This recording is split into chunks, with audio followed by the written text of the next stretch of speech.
वित्त मंत्री निर्मला सीतारमण ने लोकसभा में नया इनकम टैक्स बिल 2025 पेश कर दिया है।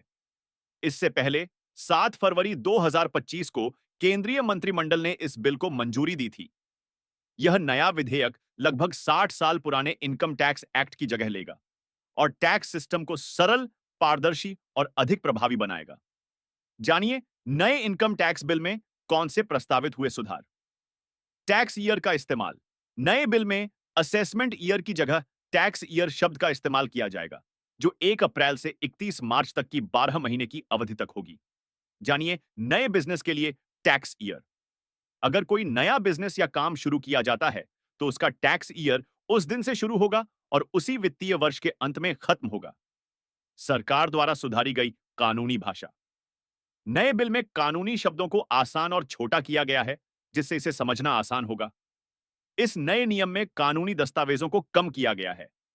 पुराने 823 पन्नों के मुकाबले नया 823 पन्नों के मुकाबले नया इनकम टैक्स बिल 622 पन्नों में तैयार किया गया है। चैप्टर्स और सेक्शंस बढ़ाए गए हैं। बिल में चैप्टर्स की संख्या 23 है, लेकिन सेक्शंस 298 से बढ़कर 536 हो गए हैं। शेड्यूल्स भी बढ़ाए गए। जी हां, शेड्यूल्स की संख्या 14 से बढ़कर 207 हो गए हैं। 16 हो गई है। जटिल प्रावधानों को हटाया। पुराने कानून में मौजूद जटिल स्पष्टीकरण और प्रावधान हटा दिए गए हैं, जिससे इसे समझना आसान हो गया है। वर्चुअल डिजिटल एसेट्स पर बने कड़े नियम। क्रिप्टो करेंसी जैसे वर्चुअल डिजिटल एसेट्स को अब अनडिस्क्लोज्ड इनकम के तहत माना जाएगा। इससे टैक्स चोरी को रोकने पर लगेगी लगाम। जी हां, डिजिटल ट्रांजैक्शन और क्रिप्टो एसेट्स पर कड़े प्रावधान पारदर्शिता बढ़ाने और टैक्स चोरी को रोकने के लिए लागू किए गए हैं। जानिए क्या है टैक्स पेयर्स चार्टर। नए बिल में टैक्स पेयर्स चार्टर भी शामिल किया गया है, जो करदाताओं के अधिकारों की रक्षा करेगा और टैक्स प्रशासन को पारदर्शी बनाएगा। जानिए क्यों लाया गया नया इनकम टैक्स बिल। मौजूदा इनकम टैक्स अधिनियम कई दशकों पुराना होने के कारण तकनीकी रूप से जटिल और व्यवहारिक रूप से बोझिल हो गया था। इसमें समय समय पर बदलाव किए गए, लेकिन यह आज की डिजिटल और आधुनिक अर्थव्यवस्था के लिए पूरी तरह से अनुकूल नहीं था। इसलिए सरकार ने टैक्स सिस्टम को सरल बनाने, टैक्स पेयर्स को राहत देने और अनुपालन प्रक्रिया को सरल बनाने के लिए नए इनकम टैक्स बिल 2025 को पेश किया है। इस बार टैक्स स्लैब को भी संशोधित किया गया है। वित्त मंत्री निर्मला सीतारमण ने बजट 2025 में नए टैक्स स्लैब की घोषणा की थी। आइए जानते हैं इसके बारे में डिटेल्स में।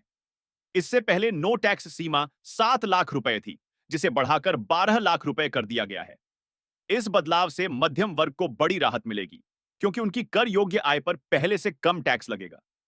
जानिए पुराने कानून में कौन सी कई दिक्कतें थीं। मौजूदा आयकर अधिनियम 1961 में लागू किया गया था। इतने वर्षों में भारतीय अर्थव्यवस्था में कई बड़े बदलाव हुए हैं, लेकिन टैक्स सिस्टम अभी भी पुरानी संरचना पर आधारित था। इससे करदाताओं को कई तरह की समस्या हो रही थी। यहां कुछ समस्याओं के बारे में बताया गया है। जटिल टैक्स नियमों को समझने में कठिनाई होती थी। टैक्स रिटर्न भरने और अनुपालन में बढ़ी हुई प्रशासनिक परेशानियां होती थीं। टैक्स विवादों का निपटारा बहुत धीमा और पेचीदा था। डिजिटल अर्थव्यवस्था को सही से समायोजित करने के लिए उचित प्रावधान नहीं थे। जानिए नए टैक्स कानून से आम आदमी को क्या फायदा होगा। 12 लाख तक की आय टैक्स फ्री होने से मध्यम वर्ग के लोगों को राहत मिलेगी। इसके अलावा टैक्स फाइलिंग आसान होगी, पेपर वर्क कम होगा और ऑनलाइन टैक्स रिटर्न फाइलिंग को बढ़ावा मिलेगा। नए समाधान तंत्र से टैक्स विवादों का हल जल्दी होगा। वहीं इस बिल की वजह से डिजिटल भुगतान और बिजनेस को बढ़ावा मिलेगा।